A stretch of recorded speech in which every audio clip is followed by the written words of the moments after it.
तो नमस्कार, आदाब, सत श्री अकाल। तो कैसे हैं आप लोग। और आज के इस लेक्चर में मैं डिस्कस करने वाला हूँ चीट कोड। ठीक है, अभी चीट कोड क्या मतलब सर, आप पेपर डिस्कस करने वाले हो क्या नर्सिंग का? अरे नहीं, नर्सिंग का पेपर मेरे पास कैसे आ जाएगा भाई। देखो, मैं कुछ टिप्स एंड टेक्निक बता दूंगा। ठीक है, जितने सारे पैरामेडिकल के बच्चे हैं, ठीक है, पैरामेडिकल के बच्चे हो गए, नर्सिंग के बच्चे हो गए, ठीक है, आइदर वो किसी भी हेल्थ एलाइड के कोर्स हैं, ठीक है, सारे बच्चों के लिए एक ऐसा टेक्निक है ना कि अगर आप इसे फॉलो कर लो तो भाई मैं लिख के दे रहा हूँ, मैं लिख के यहाँ पे गारंटी के साथ कर रहा हूँ। ठीक है, जो 100% मैं लिख के दे रहा हूँ ये कि टीचर आपको फेल नहीं कर सकता। ये मैं लिख के दे रहा हूँ कि आपको टीचर फेल नहीं कर सकता। ज्यादा लंबा वीडियो नहीं जाएगा, ज्यादा लंबा वीडियो नहीं जाएगा, मुश्किल से 15 से 20 मिनट का वीडियो है। और लास्ट में मैं आपको बताने वाला हूँ एक ऐसा पॉइंट बता दूंगा ना लास्ट में, भाई अगर आपने उस पॉइंट को देख लिया है ना, अगर आपने उस पॉइंट को सुन लिया अच्छे से, है ना, उस पॉइंट को अच्छे से सुन लिया, मैं लिख के दे रहा हूँ भाई, 100% ले लो, कोई टीचर फेल नहीं करेगा। समझ गए? वीडियो पर बने रहो। ठीक है, बहुत सारी चीजें मैं बताने वाला हूं। सबसे पहला पॉइंट क्या बताऊंगा मैं इस वीडियो के अंदर, मैं बताने वाला हूं पहला पॉइंट क्या हो जाएगा हमारे पास कि क्या करना है पेपर में और क्या नहीं करना है। अब ये तो सबको पता होगा सर, ये तो मुझे पता है सर, ये मतलब ज्यादा ओवरराइट नहीं करके रखना, जेल पेन से नहीं लिखना, ये अरे ये सब तो बेसिक चीजें हैं, ये सब तो बेसिक चीजें हैं, ये तो बच्चे बच्चे भी जानते हैं। तुम्हें क्या पता होना चाहिए, समझ रहे हो कि नहीं? अगर मान लो एक क्लास में 60 बच्चे बैठे हैं पेपर देने के लिए, ठीक है, 60 बच्चे पेपर देने के लिए बैठे हैं, तो 60 में से सिर्फ 10 जो होते हैं वो रैंक होल्डर होते हैं, इस बात को याद रखना। 60 में से 10 जो होते हैं वो रैंक होल्डर होते हैं। 50 को तो सिर्फ पास होना है, 50 को तो सिर्फ पास होकर निकलना है उस क्लास से भाई। ठीक है, वो 10 जो होते हैं वो रैंक होल्डर होते हैं, और उस 10 में से सिर्फ जो 5 होते हैं वो इस टेक्निक को जानते हैं। 5 क्या, 2 से 3 ही परसेंट लोग रहते हैं, सिर्फ 2 से 3% लोग रहते हैं जो इस टेक्निक को जानते हैं अच्छी तरीके से, कैसे उसको हैंडल करना है पेपर को। ठीक है, पेपर कैसे हैंडल करना है, पेपर को कैसे वो करना है, सॉल्व करना है, ये सारी चीजें मैं बताने वाला हूं। ठीक है, तो डू एंड डोंट हो गया पहला पॉइंट। ठीक है, दूसरा पॉइंट क्या है, दूसरा पॉइंट क्या है कि सिचुएशन कैसे क्रिएट करना है, सिचुएशन कैसा क्रिएट करना है पेपर के अंदर अपने आप में। ठीक है, हम जब भी हम पेपर देखते हैं तो हमारे अंदर डिफेंस मैकेनिज्म स्टार्ट हो जाता है, हम कोपिंग मैकेनिज्म स्टार्ट कर लेते हैं, हमारे अंदर बहुत सारे थॉट्स आते रहते हैं, ये आ रहे, ये है, ये वो, पहले तो कुछ पढ़ा नहीं, ये कुछ नहीं, माइंड को ठंडा रखना है। ठीक है, दूसरा पॉइंट। तीसरा पॉइंट क्या है, तीसरा पॉइंट है टेक्निक्स, टेक्निक्स है। और चौथा पॉइंट है इंपॉर्टेंट, वो मैं वीडियो को लास्ट में बता दूंगा। डू एंड डोंट में क्या हो जाता है, करना है क्या आपको पेपर में, पेपर के एक दिन पहले जस्ट आपको रिवीजन करके जाना है। समझ गए? पेपर देने से पहले एक बार रिवीजन कर लो, पेपर में जाओ, चुपचाप बैठ जाओ। ठीक है, अब आप पूछोगे सर मैं तो सर पूरी रात पढ़ा सर, मैंने पूरी रात में पढ़ता रहा सर, तब भी मेरा पेपर खराब गया। इस जानते हो क्यों खराब गया? मैं एक सिंपल सा एग्जांपल देके बताता हूं आपको। मान लो एक ये क्या है, एक बर्तन है, ठीक है, बर्तन है ना, जिसमें हम खाना खाते हैं, बर्तन है, ठीक है। इसमें मैंने क्या किया, 1 रुपए का मैंने कॉइन डाल दिया यहाँ पे, सिंपल सा, ठीक है, और इस बर्तन को 1 रुपए का कॉइन डाल दिया और पानी से भर दिया। ठीक है, अब मैं क्या करूंगा, मैंने कहूंगा भाई 1 रुपए पे कंसंट्रेट करो जरा, तो तुम कह दोगे हाँ सर मैंने कंसंट्रेट कर लिया, मैंने देख लिया 1 रुपए है। अगर मैं क्या करूंगा, उस बर्तन को हिलाने लगा, ऐसे ऐसे ऐसे ऐसे ऐसे जिगजैग करने लगा, तो पानी हिलेगा, पानी हिलने की वजह से तुम्हारा जो कंसंट्रेशन है वो उस पर रहेगा, क्या रहेगा, रहेगा रहेगा नहीं रहेगा ना। यही यही फिनोमिना तुम्हें अप्लाई करना है अपनी स्टडीज में भी। ठीक है, यही फिनोमिना अप्लाई करना अपने स्टडीज में भी। तुमने एक बार कंसंट्रेट कर लिया, तुमने एक बार पढ़ लिया कि सिजोफ्रेनिया क्या होता है, तुमने एक बार पढ़ लिया कि चाइल्ड्स क्राइड क्या होते हैं, तुमने एक बार पढ़ लिया कि क्या कहते हैं सीएडी क्या होता है, वीएसडी क्या होता है, पीडीए क्या होता है। ठीक है, तुमने एक बार पढ़ लिया ये सारी चीजें, तो तुम्हारा कंसंट्रेशन उसमें बन चुका है। अब उसको दोबारा मत ही पढ़ो, उसको खाली रिवीजन करो और उस पर क्वेश्चन करो, निकल जाओ चुपचाप वहां से। ठीक है, समय बचाओ, क्या करना, समय बचाना अपना। ये डू हो गया। डोंट में क्या नहीं करना भाई, करना क्या नहीं है सर, करना ये नहीं है कि सबसे पहले तो कॉमन चीज मैं बता दूं, नया टॉपिक मत पढ़ो, ये सारी चीजें, ये सारी चीजें। ठीक है, पेपर में आप बैठे हो, 60 बच्चों के बीच में बैठे हो, आप पैनिक मत होना, सबसे पहला पॉइंट हो जाता है। ठीक है, 60 बच्चों के अंदर बैठे हो, लिखने के स्टाइल पे अपना थोड़ा ध्यान दो, लिखने का जो पैटर्न है उसको थोड़ा मॉडिफाइड करो, क्योंकि सारे बच्चे, जैसे मान लो हमारे नर्सिंग में क्या चल रहा है, इंट्रोडक्शन करते हैं तो उस पर डेफिनेशन लिखते हैं, उसके बाद उसके टाइप्स लिख देते हैं अगर टाइप है तो, फिर उसके बाद उसके पैथोफिजियोलॉजी लिखेंगे, फिर उसके बाद उसके साइन सिम्टम्स लिखते हैं, फिर डायग्नोसिस लिखते हैं, फिर उसके बाद उसका मैनेजमेंट लिख देते हैं। ये चलता है, यही चले आ रहा है और यही चलेगा ये। ठीक है, ये आगे तक चलेगा। लेकिन इसमें कैसे मॉडिफाइड करोगे आप, इसमें कैसे मॉडिफाइड करोगे, अब मैं वो बताने वाला हूं। इंट्रोडक्शन लिख रहे हो, अच्छा सा लिख दो। ठीक है, कहते हैं, बहुत पुराना एक स्लोगन है कि first impression is the last impression. ठीक है, तुम्हारे सामने जो टीचर कॉपी लाएगा, ठीक है, टीचर के पास जो कॉपी आएगा चेक होने के लिए, वो इतना नहीं पढ़ेगा, उसके पास इतना टाइम ही नहीं रहता ना भाई। उसको तो कॉपी चेक करना है, उसको तो लिमिट रहता है कि 100 कॉपी है मुझे खत्म करनी है, कैसे भी खत्म करना है। वो पढ़ेगा इंट्रोडक्शन, उसका ध्यान जाता है इंट्रोडक्शन पे और डेफिनेशन पे, बस। ठीक है, या फिर अगर वो टीचर थोड़ा सा अगर माइंडेड है ना, अगर टीचर थोड़ा सा माइंडेड है, शार्प माइंड का है, वो पैथोफिजियोलॉजी पढ़ेगा तुम्हारा। वो कुछ पढ़ेगा ही नहीं, वो पढ़ेगा सिर्फ पैथोफिजियोलॉजी, क्योंकि उसको पैथोफिजियोलॉजी में सब मिल जाएगा उसको। ठीक है, अगर मान लो पीडीए आ गया, पीडीए का पैथोफिजियोलॉजी तुमने अगर सही से लिख दिया, कोई मतलब ही नहीं है भाई, डायग्नोस लिखो, सब कुछ लिखो। उसको पता है कि सारे बच्चे लिखेंगे डायग्नोस, उस टीचर को ये भी पता है कि सारे बच्चे लिखेंगे मैनेजमेंट। ठीक है, वो तो सिर्फ पढ़ेगा। मैं पैथोफिजियोलॉजी पढ़ के पकड़ लेगा तुम किस टाइप के बच्चे हो, तुम किस ग्रेड में आते हो। ठीक है, ये चीजें। डेफिनेशन मेरी मानो, मैं आपको बताता हूँ, बुकिश डेफिनेशन मत पढ़ो, बुकिश डेफिनेशन मत पढ़ना। बुकिश डेफिनेशन जानते हो कब चलता है? बुकिश डेफिनेशन सिर्फ चलता है जो नेशनल लेवल के डेफिनेशन होते हैं या फिर इंटरनेशनल, जैसे WHO का कोई भी डेफिनेशन हो गया, ठीक है, अमेरिकन नर्सिंग एसोसिएशन का कोई डेफिनेशन हो गया, यूनेस्को का कोई हो गया, सेंटर फॉर CSC का, सॉरी, सेंटर फॉर सर्वेलेंस नहीं, एक और था दिमाग से कर रहा, उसका डेफिनेशन। ठीक है, इन सब का डेफिनेशन अच्छे से पढ़ने के रट लो। ठीक है, बाकी कोई से भी, जैसे मैनेजमेंट का सब्जेक्ट है ना, छोटे मोटे डेफिनेशन है, सिजोफ्रेनिया का डेफिनेशन है, इसको थोड़ा मॉडिफाइड भी कर सकते हो। जरूरी नहीं है कि जो बुक में लिखा हो वही तुम्हें छापना है, यहाँ पे रट के आओ वही लिखना है, नहीं करना है ऐसा। क्यों नहीं करना है? देखो, टीचर जो कॉपी चेक करता है उसके पास जरूरी नहीं है कि तुम जिस बुक के राइटर से तुम पढ़ रहे हो उसी बुक का राइटर जो है उसके पास भी होगा, नहीं, वो अपने मेथड से पढ़ाता है, तुम्हारे टीचर तुम्हें अपने मेथड से पढ़ाते हैं। ठीक है, उसे तो चाहिए जी डेफिनेशन बस।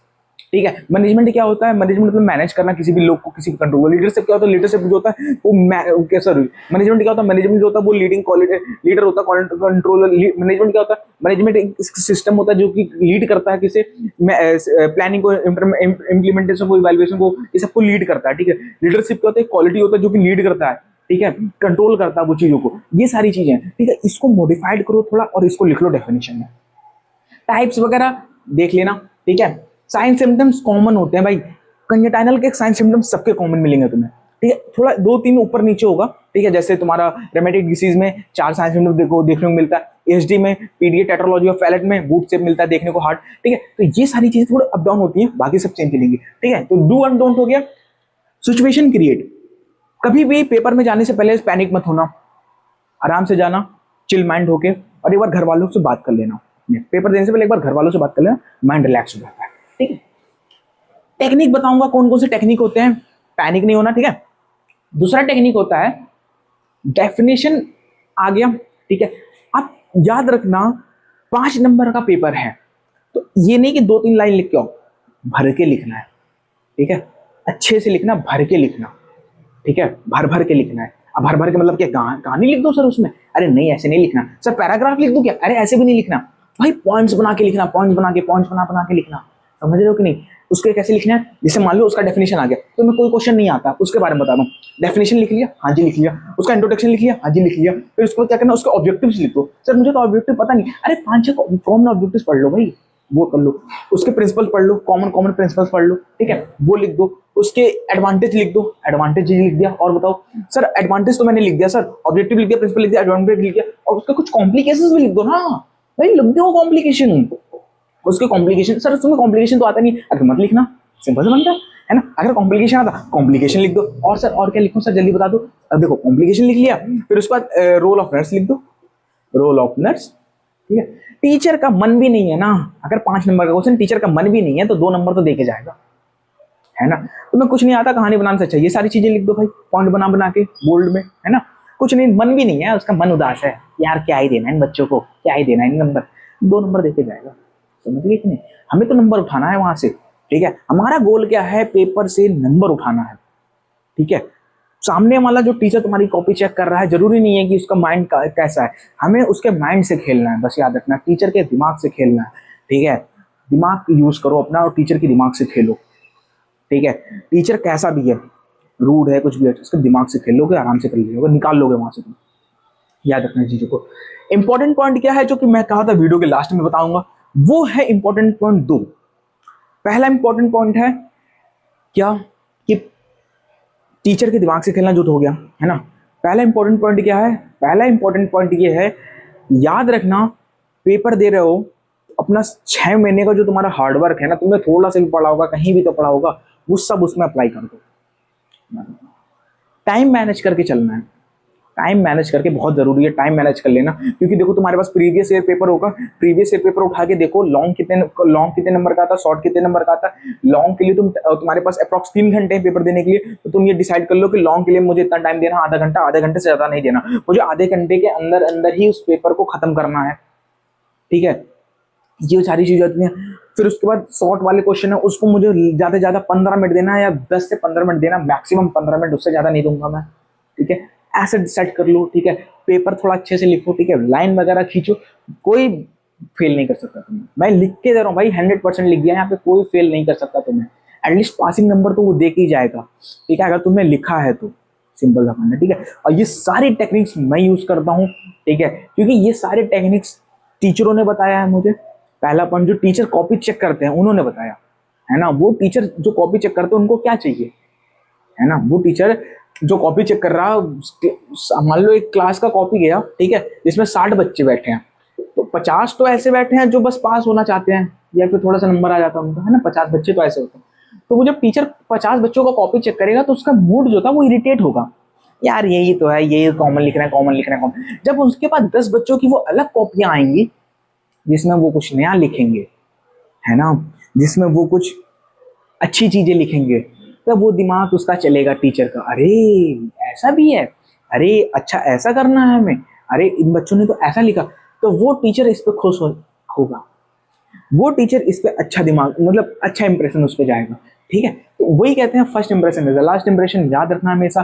ठीक है, पैनिक कभी मत होना पेपर देते वक्त, घबराना कभी मत। और एमसीक्यूज जितने भी आते हैं, मान लो हमारे अटल बिहारी वाजपेयी की मेडिकल यूनिवर्सिटी है, उसका जो नर्सिंग पेपर होता है उसमें 10 से 12 एमसीक्यूज आते हैं। ठीक है, अब 12 एमसीक्यूज में कूल माइंड से बैठ जाना, 15 मिनट कूल माइंड से एकदम आराम से बैठना, आराम आराम से करना, मेमोराइज करना, हो जाएगा।